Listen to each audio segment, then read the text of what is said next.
जय हिंद साथियों, welcome back to our YouTube channel GS with Ashish Kumar. आज हम लोग भारत के महान्यायवादी अर्थात अटॉर्नी जनरल ऑफ इंडिया के बारे में जानेंगे। भारतीय संविधान में अटॉर्नी जनरल ऑफ इंडिया अर्थात भारत के महान्यायवादी का उल्लेख आर्टिकल 76 अनुच्छेद 76 में उल्लेखित है। भारतीय महान्यायवादी भारत सरकार का सर्वोच्च विधि अधिकारी होते हैं, जिनकी नियुक्ति राष्ट्रपति द्वारा की जाती है। अटॉर्नी जनरल महान्यायवादी का पद इंग्लैंड के संविधान से प्रेरित है। इंग्लैंड में अटॉर्नी जनरल का पद एक राजनीतिक पद होता है, जबकि भारत में महान्यायवादी का पद एक कार्यपालिका का पद होता है। भारतीय संविधान में अटॉर्नी जनरल से संबंधित आर्टिकल 76 में उसके नियुक्ति, कार्यावधि, पदावधि एवं उसकी योग्यताओं की चर्चा की गई है। विस्तृत चर्चा नहीं की गई है, केवल चर्चा की गई है। इसके संबंध में संसद ने एक कानून पारित किया, विधि अधिकारी नियम एवं शर्तें अधिनियम 1987, जिसमें महान्यायवादी से संबंधित समस्त उल्लेख या समस्त जानकारी विस्तृत तौर पर उल्लेखित की गई है। आइए अब हम लोग महान्यायवादी के नियुक्ति एवं योग्यताओं के बारे में चर्चा करते हैं। आर्टिकल 76 क्लॉज 1 में बताया गया है कि राष्ट्रपति उच्च न्यायालय का न्यायाधीश नियुक्त होने की अर्हता रखने वाले किसी व्यक्ति को महान्यायवादी के रूप में नियुक्त करेगा। इससे स्पष्ट होता है कि महान्यायवादी के पद के लिए वे सभी योग्यताएं आवश्यक हैं जो एक उच्च न्यायालय का न्यायाधीश होने के लिए योग्यताएं आवश्यक होती हैं। आइए अब हम लोग महान्यायवादी के बारे में कुछ अन्य योग्यताओं की चर्चा करते हैं। वह भारत का नागरिक होना चाहिए। राष्ट्रपति के नज़र में वह एक विधिवेत्ता अर्थात कानून का जानकार होना चाहिए। तीसरा, वह किसी भी उच्च न्यायालय में 5 वर्ष न्यायाधीश के रूप में अपनी सेवाएं दे चुका हो। और चौथा, वह किसी भी उच्च न्यायालय में 10 वर्षों तक वकालत कर चुका हो। किसी भी उच्च न्यायालय से का आशय है कि वह भारत के राज्य क्षेत्र के किसी भी उच्च न्यायालय में, यह जरूरी नहीं है कि वह एक ही न्यायालय में 5 वर्ष हो या 10 वर्षों तक लगातार कार्यरत रहा हो। वह भारत के राज्य क्षेत्र में निम्न समयों तक, जैसे मान लीजिए कहीं पे 5, कहीं पे 2 वर्ष, कहीं पे 1 वर्ष, कहीं पे 6 माह, यह उसकी सारी कार्य मिला करके 5 वर्ष का टाइम काल होना चाहिए। आइए अब हम लोग महान्यायवादी के कार्यों के बारे में चर्चा करते हैं। भारतीय संविधान के आर्टिकल 76 क्लॉज 2 में महान्यायवादी के कार्यों की संक्षिप्त चर्चा की गई है। इसके कार्यों में पहला कार्य, यह भारत सरकार से संबंधित सभी विधिक कार्य करेगा। दूसरा, यह भारत सरकार के खिलाफ किसी भी न्यायालय में यदि मुकदमा दायर किया जाता है या किसी भी न्यायालय में भारत सरकार के खिलाफ कोई सुनवाई चलती है, तो उस न्यायालय में महान्यायवादी भारत सरकार का पक्ष रखेगा और उससे संबंधित वाद और प्रतिवाद करेगा।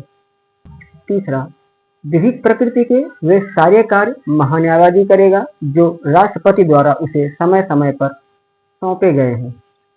चौथा, यदि राष्ट्रपति ने आर्टिकल 143 अनुच्छेद 143 के तहत सुप्रीम कोर्ट से कोई सलाह मांगी हो, तो ऐसी सलाह से संबंधित सुप्रीम कोर्ट में राष्ट्रपति का पक्ष रखेगा और उससे संबंधित वाद और प्रतिवाद सुप्रीम कोर्ट में महान्यायवादी ही करेगा।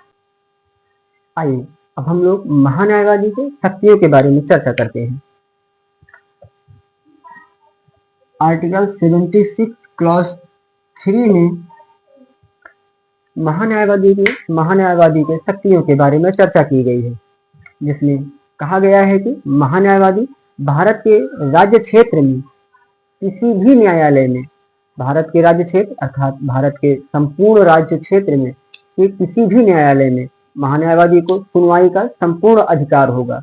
वह भारत के किसी भी न्यायालय अर्थात जिला एवं सत्र न्यायालय, हाई कोर्ट, उच्च न्यायालय और सुप्रीम कोर्ट अर्थात सर्वोच्च न्यायालय, किसी भी न्यायालय में भारत सरकार का पक्ष रख सकता है और वहां पे वह अपने पक्ष को विस्तृत तरीके से उस पर चर्चा कर सकता है। यही महान्यायवादी को एक सर्वोच्च शक्ति दी गई है। न्यायवादी को संसद के संयुक्त सत्र या संसद के लोकसभा या राज्यसभा में बोलने का और यदि वह किसी समिति का सदस्य है तो उस समिति से संबंधित चर्चा में बोलने का संपूर्ण अधिकार होगा।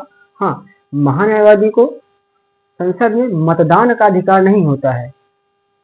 संसद में बोलने का अधिकार, संसद की कार्यवाही में भाग लेने का संपूर्ण अधिकार होता है, परंतु संसद में मत का अधिकार महान्यायवादी को नहीं होता है। आर्टिकल 1054 आर्टिकल 105 क्लास 4 में यह बताया गया है कि महान्यायवादी को संसद सदस्य को प्राप्त होने वाली उन्मुक्तियां और विशेषाधिकार जो संसद सदस्य को प्राप्त होते हैं, वही महान्यायवादी को उसके कार्यकाल के दौरान वही सारी उन्मुक्तियां और विशेषाधिकार प्राप्त होंगे।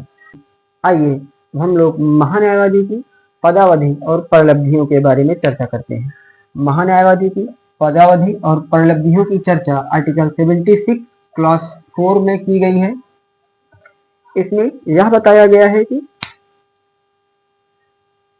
महान्यायवादी राष्ट्रपति के प्रसाद पर्यंत अपने पद धारण करेगा, अर्थात राष्ट्रपति जब तक चाहे वह महान्यायवादी अपने पद पर बना रहेगा। राष्ट्रपति जब चाहे महान्यायवादी को उसके पद से बर्खास्त कर सकता है। राष्ट्रपति के प्रसाद पर्यंत अर्थात इसमें राष्ट्रपति अपने स्वविवेक से महान्यायवादी को उसको उसके पद से नहीं हटा सकता है। जब तक मंत्रिपरिषद ऐसा करने को राष्ट्रपति को ना बोले तब तक राष्ट्रपति महान्यायवादी को उसके पद से बर्खास्त नहीं कर सकती है। महान्यायवादी का पारिश्रमिक अर्थात वेतन, महान्यायवादी का वेतन राष्ट्रपति द्वारा तय किया जाता है। आर्टिकल 76 क्लॉज 4 में यह उल्लेख किया गया है कि महान्यायवादी को वही पारिश्रमिक प्राप्त होगा जो राष्ट्रपति तय करेंगे, अर्थात महान्यायवादी राष्ट्रपति के प्रसाद पर्यंत अपने पद धारण करते हैं और वही वेतन और परिलब्धियां प्राप्त करते हैं जो राष्ट्रपति उनको प्रदान करते हैं। आइए अब हम लोग भारतीय महान्यायवादी की तुलना ब्रिटेन के महान्यायवादी से करते हैं। जहां भारत में महान्यायवादी का पद एक कार्यपालिका का पद होता है, वहीं ब्रिटेन में महान्यायवादी का पद एक राजनीतिक पद होता है। अर्थात ब्रिटेन में वही व्यक्ति महान्यायवादी नियुक्त होता है जो ब्रिटेन में कानून मंत्री हो, अर्थात जो व्यक्ति मंत्री होगा वही व्यक्ति ब्रिटेन में महान्यायवादी के पद पर आसीन होगा। परंतु भारत में ऐसी कोई व्यवस्था नहीं है। भारत में महान्यायवादी का पद कार्यपालिका का पद होता है, इसीलिए इसको भारतीय राजनीति से अलग किया गया है। हाँ, भारत में महान्यायवादी का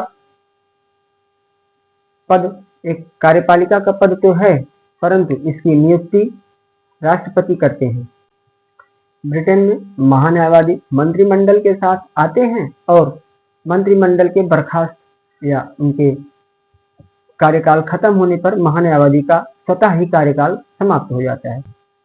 भारत में महान्यायवादी को सहायता देने के लिए भारतीय कार्यपालिका ने 2 और नए पदों को बनाया है, भारत के महाधिवक्ता और भारत के अपर महाधिवक्ता, जिनके बारे में हम लोग कल चर्चा करेंगे। आज के लिए बस इतना ही।